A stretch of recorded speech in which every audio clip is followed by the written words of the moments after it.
এই ভিডিওটা বন্ধুরা যেদিন 14 প্রদীপ দিয়েছিলাম সেদিন ভিডিওটা শ্যুট করা হয়েছিল, ভিডিওটা এডিট করা হয়ও নি, তাই ভয়েস ওভার দিতে পারছিলাম না। তো ফাইনালি আজকে ভিডিওটা আমি এডিট করতে পেরেছি আর তোমাদের সামনে নিয়ে চলে এসেছি।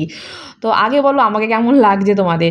তো সুন্দর করে রেডি হয়ে নিয়েছিলাম, একটু যাই হোক ফটোশ্যুট করবো না, করবো বলে একটু রেডি হয়ে নিয়েছি। তো ফাইনালি প্রথমে দিলাম আমি ঠাকুরের আসনের সামনে, তারপরে দিলাম আমি আমার রান্নাঘরে, তারপরে এখন যাচ্ছি বাইরে মেন দরজার সামনে যাব, তুলসী মঞ্চে যাব, তারপরে দেবো বাথরুমের সামনে যাব। তা অনেকেই বলে বাবা বাথরুমের সামনে আবার প্রদীপ দেয় নাকি? দেখো আমি দিই।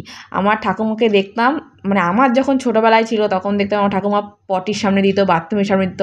মানে আমাদের আগে বিয়ের আগে আমাদের পটি আর বাথরুমটা আলাদা আলাদা ছিল। আমার ঠাকুমা বলতো মানে আজকের দিনে ভূত বেরোয়, আর যেখানে মানে আলো থাকে সেখানে তারা আসতে পারে না। তা আমি মনে করি আজকের দিনের বলে কথা না, সবসময় ভূত বেরোয়, ভূত আছে। অনেকে এখন বলে না বিজ্ঞান এত উন্নত হয়ে গেছে ভূত বলে কিছু নেই, কিন্তু আমি মনে করি যেমন পজিটিভ এনার্জি আছে তেমনি নেগেটিভ এনার্জিও তো আছে না।